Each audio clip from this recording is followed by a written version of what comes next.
Be late. I make my great escape, yeah.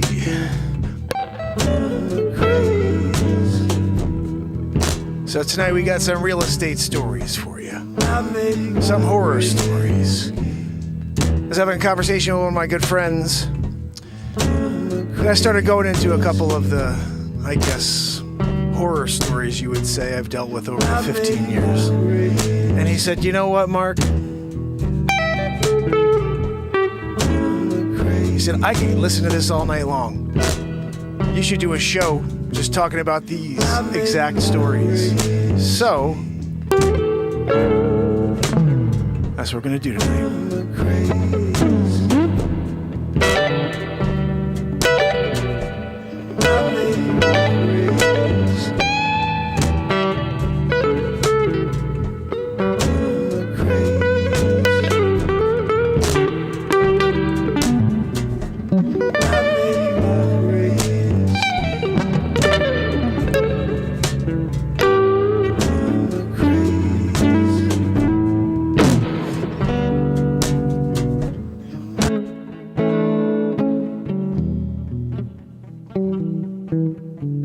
I make my great escape.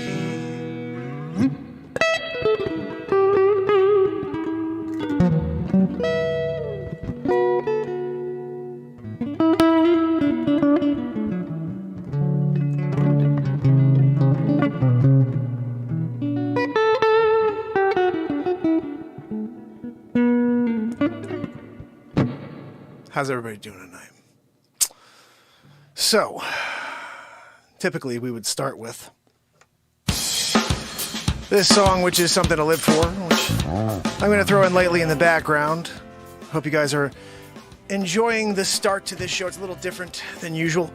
My name is Mark Pyers. I'm the host of the longest running daily show on planet Earth. I've been live for 1,420 days in a row today. This is the 1,420th day in a row. And we're going to talk about a couple of stories that I guess they've just been wrapping around in my head for years. And we all have horror stories in the businesses that we run.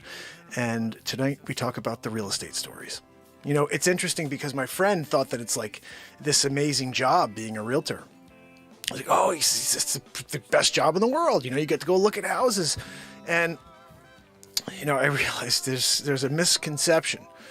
Actually, it's just I guess a public opinion on this is how, oh, it's a cushy job, it's an easy job. And, you know, there are some stories you need to hear to understand it's not necessarily like that, you know. There are good times, but there's definitely some times where you just want to freaking punch walls. And I'm going to share a couple of those stories with you. So I hope you guys enjoy it. And like I said, it was just a side conversation. I was giving advice to a friend about a transaction that they're doing. And I started wrapping off a couple of things that happened because, again, things were said. And I was like, no, it's not like that. It's like this. And he's like, what? And he'd say something else. Then I was like, no, it's not like that. It's like this. And he's like, huh? What? Like, how? Are you serious? Because I was just saying to my wife that this seems like it's like a great job. You know, he's up there in the Gold Coast and all this great stuff. And you're selling these $1 million homes, couple $1 million. And the reality is you're dealing with personalities. You're dealing with people who are very smart and they have their eye on their wallet. And with that in mind, their decision is very, very specific. And sometimes it's overthought. And that's what we're going to talk about. We're going to talk about how smart people make really bad decisions in the real estate business. And it's not realtors. Realtors, I think, usually give the best advice they can. But sometimes people aren't listening. And no matter what you say, they just don't hear it. So a couple stories that really ring out in my mind we'll get into. But I started the show a little different today, a little music in the background, and also a little jam-a-roo. How's everybody doing? It's Sunday night. We're about to get a woohoo from Matt Zabrowski, and once we do, we can get into this story time.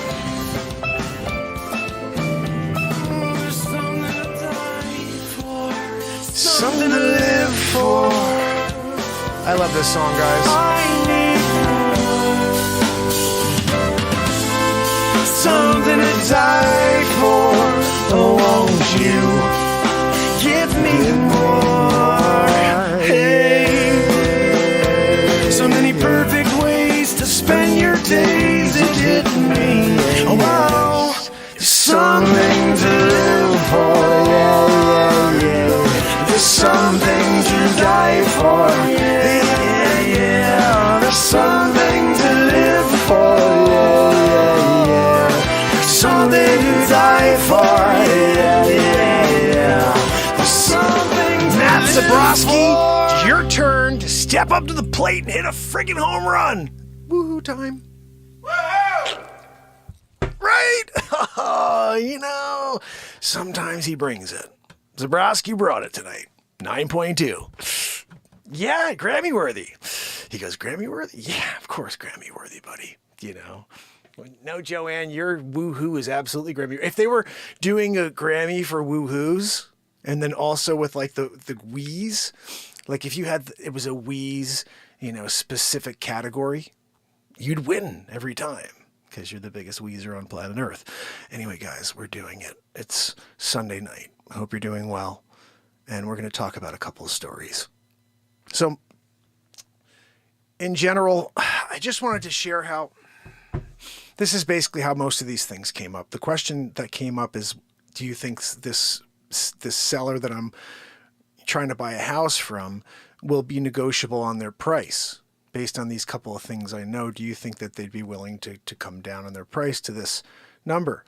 And that's an interesting question because the only response I'd have is that everybody is different. And I've seen some really, really great deals that are on the table and people don't take them because they overthink it and they don't understand that the market is always moving. And so I started to explain that, no, it's really not like that. You can't say, oh yeah, they're definitely going to do that, or no, they're not. You don't know. It's case specific. I said, indeed, the most important question here is, does this property have any unique features? Is there something that would make this homeowner say, yeah, you know what, maybe it does need X, Y, and Z. It may need a new roof. It may need, some updates inside, a paint job, outside, whatever. But we have a pond, we have, a jacuzzi, a pool, whatever. And, he's like, yeah, no, it's got like a lake. It's like this beautiful, it just needs a ton of work, but it's got all these amazing features. I said, well, there's your answer. They may put their chest out and say, look, we have something really cool here. We know this is one of one. And yeah, you have to put some work in, but it's one of one. You put the work in, you benefit later. And he goes, it's interesting. That's what, I was told down here that's what I should do. And I was like, or that's, that could happen. That's how they could respond. And I said, that's the only thing, this is a very, very tough thing to question, is how someone's going to respond to your, this is the full story here is this is after an inspection. He does an inspection and finds out it needs a ton of work. Now, most times you have to understand this about inspections. Anything you see visually while you're in that house, you can't bring up afterwards. You can't go after you did a inspection, say, oh, well, you know what, it needs a paint job and the boiler's old, and like stuff that you saw when you walked through the house the first time, you can't bring up afterwards. It gets shot down every time. Because you put your offer in based on what you see. And that's the way everybody needs to look at it. So when things come up like that, oh, well, we think this, oh, you need to pay for that. Well, if it's working, don't even bring it up, and don't bring up things you saw while you were walking through before you put your offer in, because that will get shot down. It needs to get shot down. You have to protect your seller, and so when people bring up things, that's the first response from my side. Is, look, if it's working, I don't care if it's 30 years old. If it's working, it's working. Now, oh, the boiler's 19 years old and it's got a shelf life of 15 years. Is it working? Yes, it's working, but it's 19. Is it working? If it's working, it's working. People don't like the idea that someone wants me, I'll say this as the seller, the idea that somebody wants me to put in a brand new boiler for them to live in my home. I lived in this house perfectly fine, and now you want me to buy a brand new boiler for you to live out the rest of your days here. Like, what? No, you're buying the home. It's got a working boiler. You can go and buy a new boiler after you move in, but like, it's insane to me in a way, I do have to say this about selling real estate. It's the only thing in the world that you can use the toilets, and then sell it and get someone to give you more money than you paid. It's kind of crazy. Think about it. Everything else, you buy it and it's worth less when you try to sell it. Always. It's crazy. But this, if you buy a house, you can destroy it over a 15-year period. Destroy the place, all of us, from where you bought it to where you get rid of it. And because of inflation and everything else, you make more money by destroying that house and the septic tank and whatever else it is. It's real estate. It's the only thing that has that type of response and value where you can actually make money by using the toilets. You pull out of a lot with a car, it's worth less, except for, I guess, when you get like an ultra luxury vehicle, those will carry their value. But so anyway, let's get back to the story here. My friend says, I really want them to pick up a couple of these items. I'm thinking maybe like $15,000 worth of work that they should be covering. So I just brought up, hey, look, if it's anything like it's an old air conditioning unit, things like you were walking around, you saw, look, that thing looks pretty beat up and old. Oh, that you hear the boiler and it's like, I took a look at that thing. I mean, when you put an offer in, it's expected that you looked at everything. Not to the point where you could see behind the walls, that an inspection, you could see what's happening with pipes. Like, you would never do that. But seeing mechanicals and seeing basic things like windows, doors, paint, if there's cracks, anything like that you're visually seeing when you're walking through and then saying, hey, I'll pay you, then that's what you're paying for that. You know what I mean? And so I've had a ton of offers that come through and they're like, oh, well, the windows need to be replaced. Like, excuse me. That's obvious. No, my clients will not be buying new windows for your people when they lived perfectly fine in this house with the windows that are here. Deals fall apart, but you have to protect your clients. And at the end of the day, look, there may be a situation where someone says, if you don't do this, I'm going to walk. And the seller may say, I don't I don't want to lose that person. Let's do the deal. They're really cool. They seem like a good buyer. But maybe that's what they do, is they let them walk, or they don't let them walk. But at the end of the day, you got to shoot down a lot of things. So I just want to explain how I got to the next story. He says to me, I don't know if they'll do this. Do you think they'll be negotiable? Do you think I can get them down? Here's the story. I think this, I think that. And I said, you just don't know. If there's some unique factor, this place, they may be really, really proud of it and then say, look, I know it needs X, Y, and Z, but we got a freaking lake, And so that was the case. And so he left with the information, but I said to him, you have to understand, people don't make the decisions they should. I had a client, this is crazy. The house was on for $1,699,000. This is pre-pandemic, when people weren't selling real estate. And this client would, just for perspective, I was the 7th agent in the door. It had been on the market for about 9 years, and I was the 7th agent in. I actually know the owner prior. I went to school with one of his sons. So anyway, I'm selling this house. I'm trying to sell this house. I get an offer for $1,650 on a $1,699 house, and I said to him, look, you've been on for 9 years. You got $1,650 in your hand, and you should take this and just say, look, I got a good value out of my list price. Nobody was getting list price back then. Nobody. No, I want full asking price. He was, first of all, this was like 130 days in that we got this. You know what I mean? And so I'm like, we've been on for 130 days. You got a 1,650. And you've been on for 9 years. So he's like, nope, puts the chest out. I have the best property here and the best property in town. And it's the perfect lot. It's perfectly flat. And it's worth $2 million for the piece of land alone. And I'm like, no, it's not. If it was, somebody would have paid you $1,699.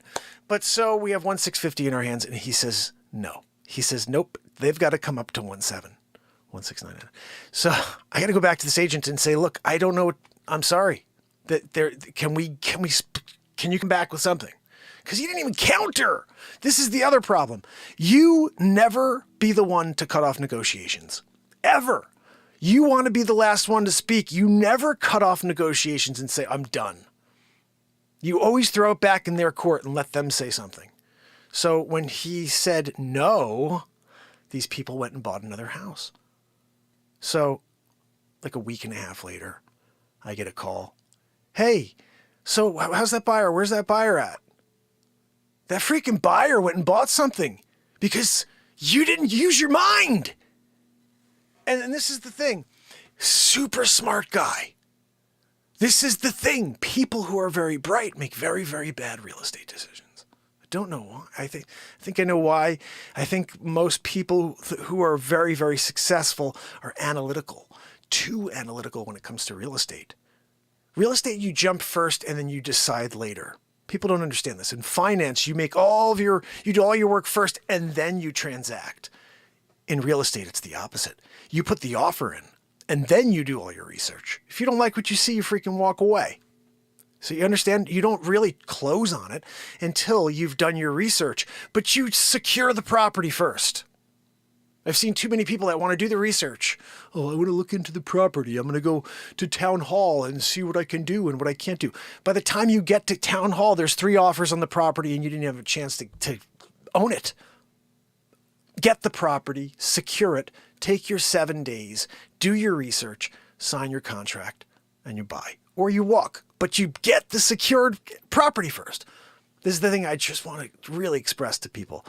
The most important thing is to take yourself out of being this analytical, I need to do the research first guy or lady. You've got to act first, do your research, and then decide. And that's real estate. And so I think people who are super, super bright, they can't flip the switch. They can't go from one to the other very easily. And so we're stuck in a scenario where we're trying to break through. And I remember having, 5 to 6 conversations with him before going back to this agent and saying, look, I'm sorry. I mean, I wasn't going back right away. I'd be like, okay, guys, sorry, he doesn't. I was like, I hung up the phone and I called back like 15 minutes later. I was like, look, we really, really think about this. You've been on the market for 9 years. 9 years. All different prices. 9 years. No, it's got to come up. So I literally did one of these when he called. So where's that buyer at? I was like, are you kidding me? Where's that buyer at? That buyer bought another property and now I'm going to lose this listing in 3 weeks. Literally. Okay. So you don't understand. This is why I want to say being a real estate agent sounds so luxurious. I go to sell houses and I go show houses. I had that on the market for 120 days, 130 days when that offer came through. He decided not to take that. He didn't give me more time. I left my goddaughter's baptism or communion to go have to do an open house. This guy he made me do open houses like I had scheduled, and he was so forceful about it. And you know what? I wasn't strong enough as a realtor to say no. I was trying to get the deal done. I was trying to make sure I got more time because this thing had been on the market for 9 years and I didn't want to lose the listing. This is crazy. Thinking about this, about 12 years ago. And so I did everything I could for this man. Literally. I had open houses so consecutively. I was just trying to, and it was all scheduled. And so it was terrible. The whole thing, I look back on the experience, and that's why I decided I flipped the switch myself at a certain point. I'm like, no, I'm not doing that. I'm not going to do things that are completely ridiculous in order to prove that I'm a professional real estate agent. I wore a suit every day, and I was forced basically because of that, because I was like, I work every day. When I went in there and I pitched properties, I said, look, I work every day. I'm in a suit every day, ready to go every day. So if the phone call comes in, I will be here to show this property, dressed up, to show it, smile, and explain why it's great. You want somebody who's going to be passionate about your product. You don't want someone to just walk around, let me know if you have any questions. Oh, that's a great realtor right there. I want somebody who's explaining the details. I want somebody who's explaining why that's the property. And I think that's why I secure a lot of listings, is because when I get in there, I explain that. What's important is to animate the product. And so basically, I lost that listing. 1,650.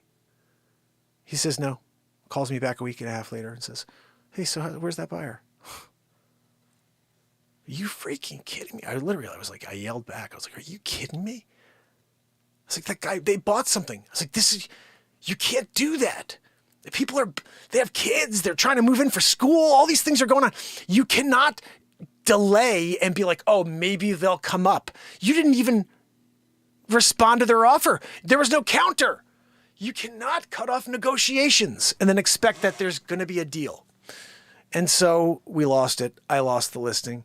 And it's one of those really sour spots in my career, and that's the thing we're talking about those tonight. It's like, that's the reason why this isn't like the greatest business in the world. That type of stuff happens, and people don't use their common sense.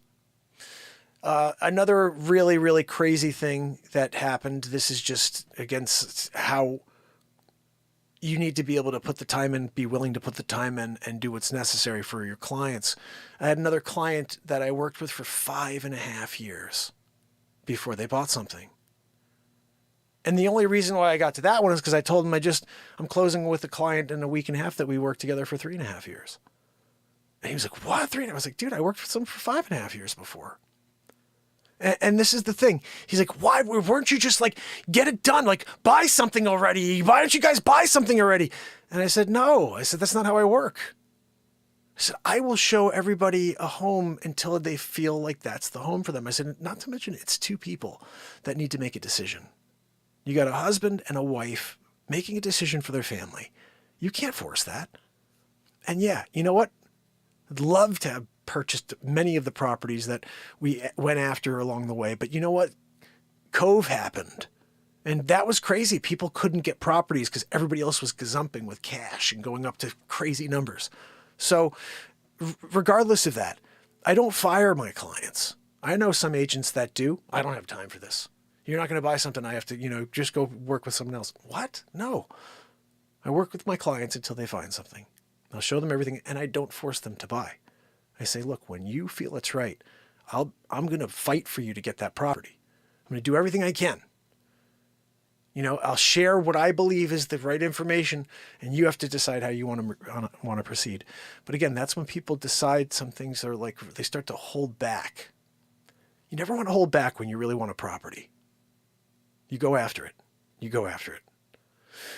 And we all have been in these scenarios if we're realtors with clients who hold back a little bit, like the deal. Let's just, for example, there's a property on for $1.5 million and it's a best and final offer. And your client says, okay, I'll go up to $1,530,000. And, the people say, no, I'm sorry. We went with someone else. And like, oh, go back to them and say, we'll do $1,550,000. I'm like, no, you don't understand.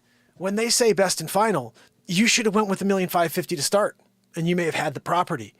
And that's the thing is when people hold back instead of just say, I want that property, I'm going to go on to buy that property. And so, you can't force your clients to do that. They have to do what they feel comfortable doing. And sometimes it's only when their hand is pushed by that person saying, no, I'm sorry, your offer's not good enough.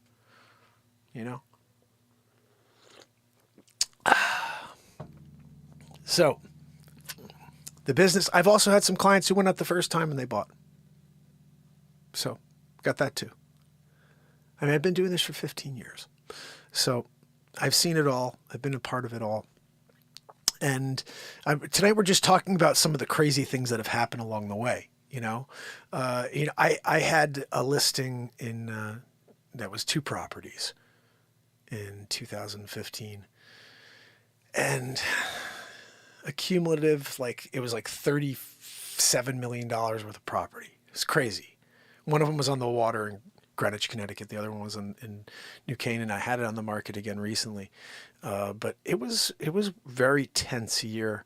And I was again in the middle of that. Hey, I work every day. Give me the listing because I'm going to go and I'm going to keep fighting to get this thing sold. And so I was taking these phone calls every Sunday night from China. And I was on, it's crazy. I'd be on a Zoom call, right? And on the other end, there's a friggin' group of people sitting in a room. And I'm there in pajamas. I'm ready to go to bed. It's 10 o'clock at night every Sunday. And it's like right now. And I'm at mom for 45 minutes with this group of people in China with this book. They're just going through all these things. Hey, we want you to do this for the property. And all this stuff. And I was young and I wanted to prove myself, and doing this, when I say young, I mean young in the business. And so I went out there and I did most of the stuff. It was crazy just trying to see if I can sell these properties. In the last week, I got 2 offers on the one in Greenwich. This is so freaking crazy. And I can't believe this is, this is why I say proceed with peril, So, you think you're doing well, and all of a sudden you run into freaking the pit of hell. So you're there, and I'm getting this offer on the property, and it's on for $21 million. This thing in Greenwich, and so the guy says, "I want to give you," and it's 2 pieces of property there. There's one more in New Canaan, and the guy says, "I want to give you $14.5 million on the front piece," which was on. Okay, so I'm trying to explain this, but I'm not doing a good job. The front property's on for 15. The other one's on for 7.5, and then the other one's on for 15. Okay, the one in New Canaan. And so he says, "I'll give you 14.5 for the one in the front, which is on for 15. I'll have the money to you in 14 days. 2 weeks, you'll have your $14.5 million, and I get my property, and we're done." I'm like, are you kidding? So I called my client. We got this deal, 14.5. Nope. Are you kidding me? Nope, I want 15. Are you kidding me? Are you kidding me? He paid 11 for the entire thing. I'm sorry, he paid 8, I think, for the entire thing.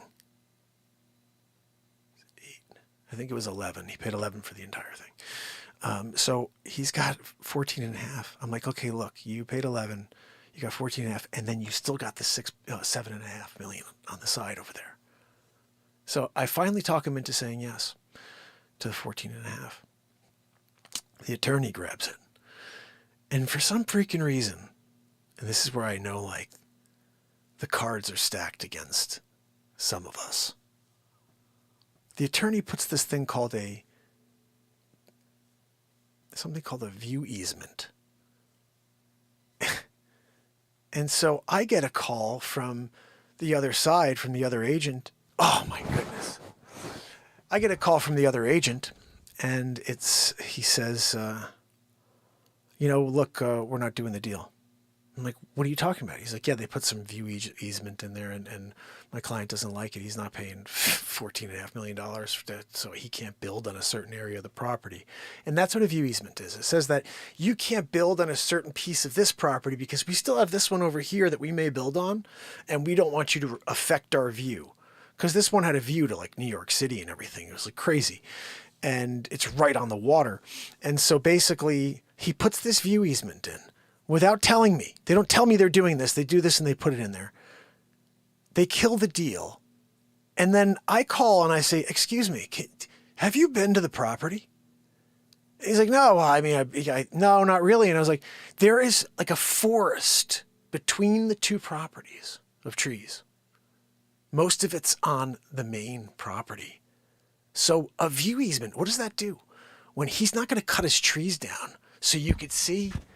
So what did you do? You killed the deal for nothing. There was no view. There's trees in the way that are on that property. It was like, I can't believe it happened. And the deal died. The deal died. But I started calling around. I'm like, I'm not done. I'm not freaking going out like that. It's the last week of this listing. So I call this other guy who'd shown it earlier. I had offers along the way. Most of them were really low ball offers. One guy was pretty good. He was at like 16. The whole thing was on for like 22 and a half. And he was at 16 and a half, something like that. And I was like, that's not good enough. This guy was like, no, I want 20, at least. I'm not going to go under 20. It's crazy. Paid 11. I want 20. So I call this guy. I'm like, look, I just had a deal. It fell through. Where's your client on it? He's like, my client still loves that. I thought, we just couldn't come together. I said, get your client to really throw an offer at us. Let's get something going. And so he calls, and I got him up to $18.5 million.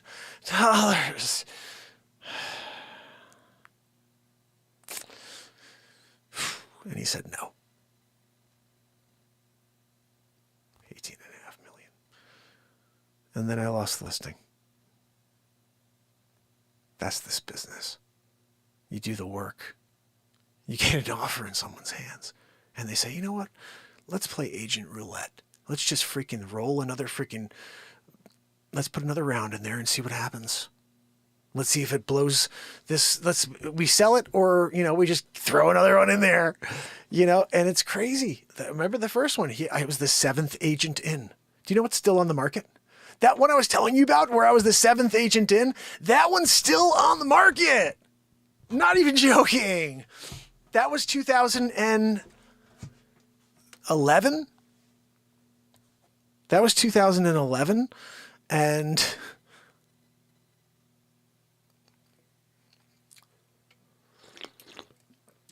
10 years later. So he's been on the market for 19 years, guys. 19 years he's been on the market. Think about that for a second. I had a 1,650 offer. It's crazy though, right? So this is the thing. At the end of the day, you have to remember that when you got something in your hands, take it and run. Start something new, a new chapter. Go buy another piece of property to start with. See if you could do a little work and then turn that for a profit one day in the future. But you don't want to be penny wise, pound foolish, where you start saying, oh, well, I need this. No one's going to give you what you need. They're going to give you what they think is fair. The same as when you go to the next house. What do you expect? The same thing? Oh, tell us, what do you need? So, horror stories. Just a couple for you. And again, those are the bad ones. There's been so many great ones. And, there's one more I want to tell you about. Oh my goodness. All right, so I go into this house. It's my first really, really high-end listing. And it's a $5.5 million listing. And I noticed, this is where it all started for me with the drone. I noticed that there was a helicopter shot of the property, and it looked really great. The previous agent had it. And so when I went in for the listing, I sat down and I explained what I would do different. And I said, you know what? He goes, I want to have another drone. I want an aerial shot. He called it an aerial because that's what it was called back then. I want an aerial shot. And I said, okay. I said, well, let me look into that, and maybe I could just buy the images from the previous agent. And so he reminds me again, he goes, that's something I really think we need to have. And I was like, yeah, no worries. So I look into it, and there's a guy who does it for $350. He'll come out, jump out in his helicopter. He takes a telephoto lens. He shoots from 600 feet in the air with a telephoto lens of the freaking roof of your property. And I said to myself, you know what? I think there's, drone technology at this point. Like, I wonder what that costs. And so I looked at that. And guys, by the way, that was crazy expensive when it first started. Crazy, crazy expensive. But I made the investment. I remember my wife was like, what are you doing? I said, don't worry about it. I said, I'm doing something that has never been done. And I said, this is going to be something. So I said, I know it's a lot. I said, but I think I'm going to pay myself back very quickly for this. So right away, I went and I showed my client whose house I just sold. They were about 3 weeks from closing. And I said, you know what, before they close, I'm going to fly my drone, my new drone there, take some images to send them as like hey, thank you for listing the property with me. And so you could remember your home from a different angle. Here's all these really great aerial images from my drone. And so my client comes out while I'm flying it, and he takes a photo of me. And he goes, hey, do you mind if I send this to the newspaper? I was a PR guy. And I was like, yeah, sure, absolutely. So he writes something. I don't know what he wrote, but all of a sudden I got a call from the paper and they want to do a story. I'm like, sure, I'd love to do a story on this thing that no one else has thought of yet as a realtor. And so I'm all of a sudden in the newspaper, and all the agents in town were very upset because all of a sudden there's attention. Nobody likes it when one agent gets attention on them. That's just a reality. And so now I'm in the newspaper, and then that turned into the local news channel 12 calling and saying, hey, we want to do a story on you. And then I was like, wow, okay, that's great. They're filming me flying my drone. This footage is online. You can find it somewhere. And then Channel 8 called and they want to do a story. And then Fox Connecticut called and they did the best story. That one was Jim Altman. Jim Altman did 2 stories with me. I think 2 or 3 actually. He was like, how do you keep getting in the news? I'm like, dude, what are we doing over here? I called him when I was like, hey, I'm at like 1,000 days in a row, buddy. I was like, is that something you could do a story on? Also, he's like, we don't continue to do the same guy in the news thing. I'm like, I've been on for almost 1,500 days in a row, Jim Altman. What are we talking about over here? So Jim did the best story though. He's so good. He's won like 7 or 8 Emmys. And so Jim Altman with Connecticut Fox News. And then I was on with George Colley as well, which was NBC Connecticut. And so this is all in 1 year. I was on like 7 different news stations. And it was like I was the drone guy, the guy who thought of it. And that's the way it went. I was in the newspaper. I got a freaking big plaque here somewhere. And it not like I told my wife, I said, that's going to wind up being something. But then look, it turned into exactly what she said. She goes, you're just giving everybody the idea to go get a drone. And she's not wrong. Everybody went and got a drone. I said, but here's the difference. Just because you have a drone doesn't mean you have an eye. You got to have an artistic eye in order to get really good drone photography. And so that's the thing. I think you, like when I get to a property, I've already got 15 shots I've seen in my head just based on that, you know, where I'm standing. I'm like, oh, I can't wait to get this one image I got in my mind, and I'm going to find it with the drone. And so that's the thing that I think is different between artists and people who just buy drones. And you can tell when someone it's an agent who bought a drone and they don't know how to freaking shoot drone photography. They're shooting a roof. And you're like, what the heck is going on? Oh yeah, it's a gray asphalt roof. Great. Thanks for showing me where the hip, you know, and like the valley is over there on that roof.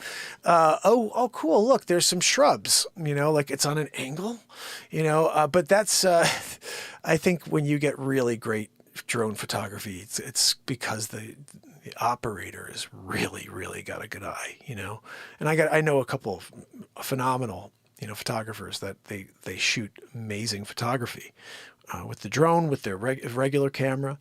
And, you know, outside of that,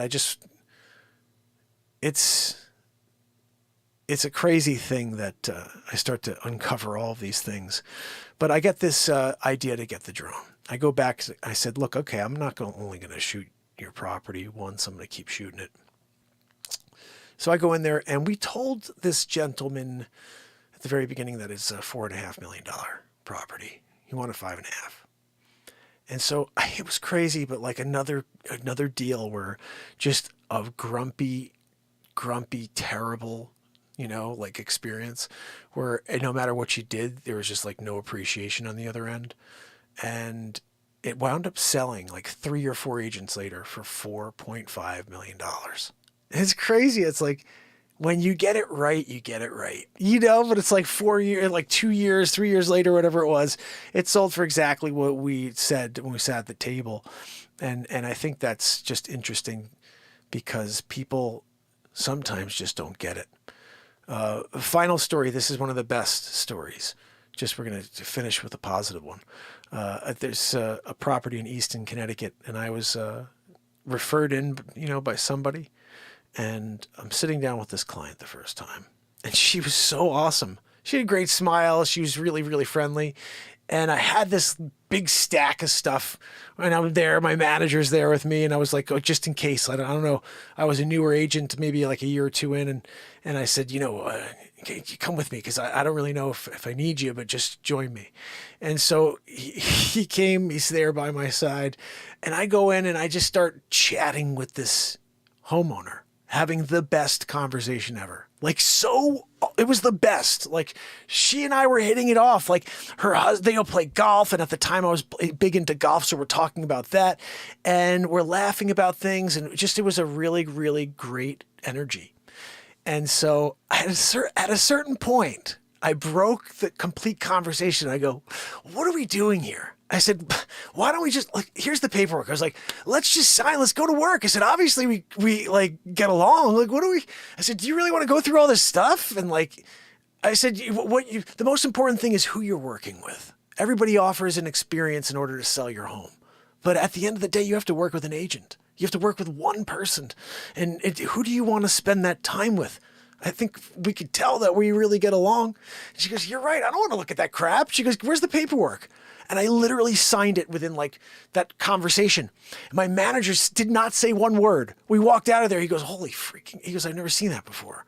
I was like, sometimes you got to know when to close. Like, what? I'm not going to sit there and push all of this stuff out there when I knew we should be working together.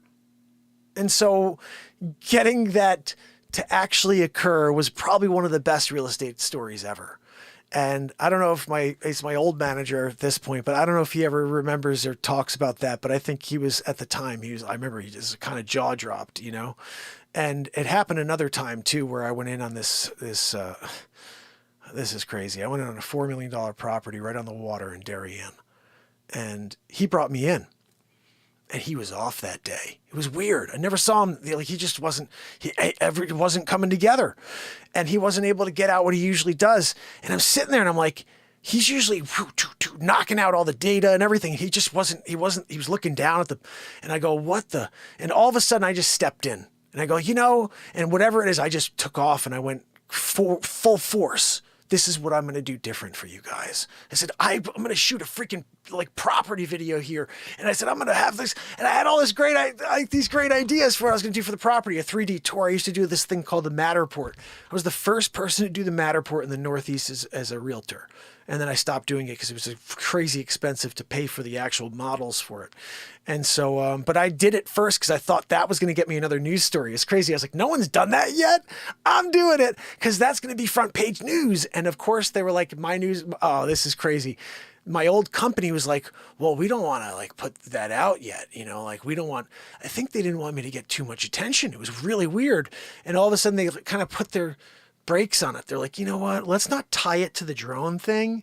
I'm like, are you kidding me? Drone guy comes out with 3D tours? That's the freaking headline. And they're like, no, we can't. Let's just put it out there that there's a guy who has a Matterport thing. And it's like, oh my goodness. And they didn't even do it. It was watered down. 6 months later, one of our competitors comes out and says, we're the first with 3D drone, with 3D Matterport technology. And I'm like, are you kidding me? We had it. I was doing it. And they didn't take credit. They didn't say, we as a company have Matterport. Look, one of our agents has Matterport. We as a company are they could have taken the credit. We're the first. Instead, they were like, Mark, it's crazy. And I had spent the money already. I wish I didn't, because that's the thing I realized.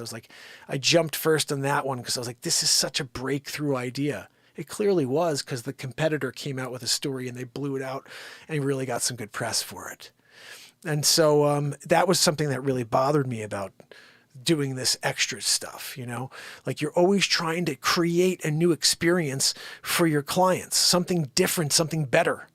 And it's not always going to get the response that you're hoping for. However, I did get that listing because of this 3D tour.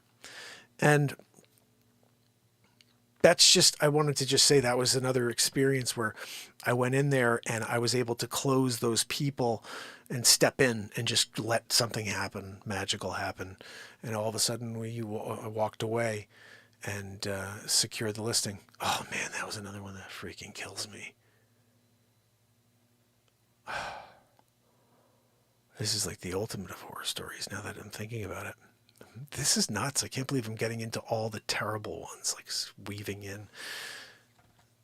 These people ended up stabbing me in the back so hard.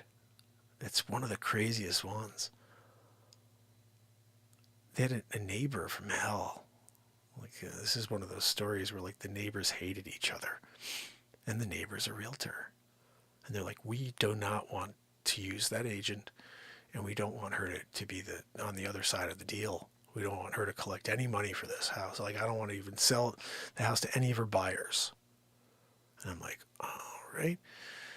So I do my best to try to get offers. I did get offers, and just a couple things almost happened along the way. And this agent also brings me offers, and they're like, no, we don't want that. We'll never work with that person ever. Never.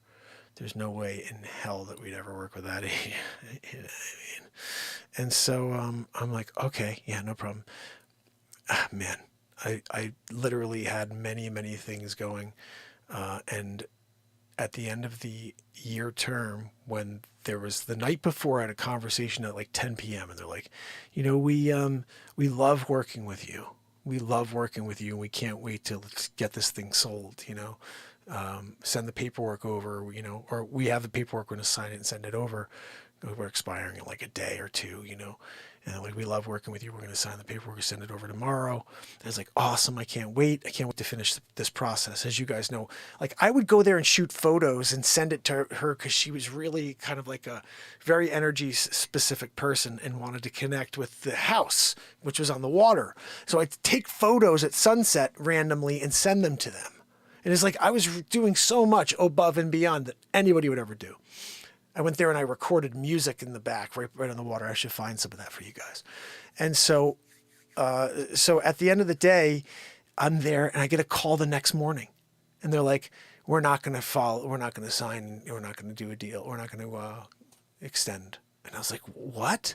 And like, yeah, no, I had a, and then it was weird. All of a sudden, some BS was said that made no sense. Like there was just like, oh, well, we think that, there's, I don't even know. I remember something really, really weird.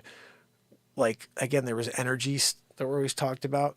And like something happened where they're like, oh, well, we all of a sudden feel like, we shouldn't extend, and that maybe we should talk to other agents. And I'm like, are you kidding me? After everything I did for you guys, the 3D tour, I did 2 3D tours for them. One I did into nighttime so I can go all the way to the water. At the very last shot was there at the freaking moonlight.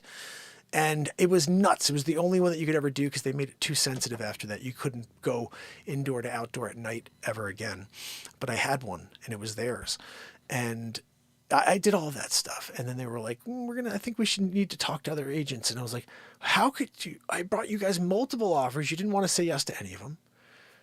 Oh, I had an offer from someone famous there. I can't say. And they didn't take it. And it was like $2.9 million. Okay. $2.9 million from the famous person. They didn't take it. Okay. And I saw after they expired, the other person took the listing, this other person, and the neighbor sold the house for $2.5 million. They took 2.5 from the neighbor from hell that they hated instead of 2.9 from a famous person that I brought them through an open house or through an agent. This is the world a realtor lives in. And that was the ultimate stab in the back. So the next time you're like, I'm going to go be a realtor because I go and I sell real estate. Like, yeah, okay. Until you get screwed over by 9 out of 20 people. It's not that many. I mean, I'm just saying there are some really, really rotten people out there. And most people are straight up and they're doing a good deal. And they're respectful and they appreciate the time you put in. But there are those random cases, where all of a sudden you put in and it's like you give, and all you get is a freaking elbow in the face over and over, And so I hope you've enjoyed these stories. Oh, goodness. Real estate rant night. How's everybody doing out there? Let me just go over here and just see if I can say hello to everybody before the end of the eve, if there's anybody here. Kill It and Grill It, Pamela Swan, S-Coop, Trish Killian, Virginia's in the house, and Wharton Fissel. Tammy, good to see you, Tammy. Oh, goodness, guys. I hope you enjoyed this crazy night. If you can please smash that like, share, and remember, after this feed, as Bradley always says, please leave a comment on the actual video itself. And I want to thank you guys for doing that. I'm going to try my best to go on and respond to the comments, many comments that have come back, and I just haven't been able to get to lately. But I do appreciate them. I catch them and then I'm just running. But I will do my best and get back to you all. But I do appreciate you leaving the comments, because the more you guys interact with the show, the more other people may find the show. And we're getting close to 1,500 days in a row. I did say a while back, at the 1,500 day, I may just do like something where it's once a week after that. I mean, that's crazy, guys. Just going every day forever when we can't break through a wall. That's nuts. And we may have to try it at some point, at 1,500, where we see how it goes when there's a brief time of a week or whatever in between shows, and see if there's something where all of a sudden we see a couple hundred people with us each night. Like, it kills me. Last night, we wrote one of the craziest songs, guitar songs ever, and 40 people saw it. I think it was 44 people. It's like, after the show, I was like, oh man, that was crazy. There must have been 40 people? 44? That's when I was like, man, this isn't, what? That song was nuts. I got to edit that song down, man. Whoo. Wharton, you rock. S. Coop, you rock. Trish Killian, you rock. Over here on TikTok, who's here with us? Mike Port, how do you, my friend? Good to see you. Let's see. Wow, guys, you come down. You here? We're doing it. Oh, Sunday night. Oh, Christopher Walken, you talk. The talk. Oh, goodness. So, until tomorrow, fam and friends, make sure you keep your heads up. And we all have our horror stories. Maybe we should have a night where we talk about yours. Goodness. I have to send that to my buddy. Until tomorrow, it's Mark Pyers.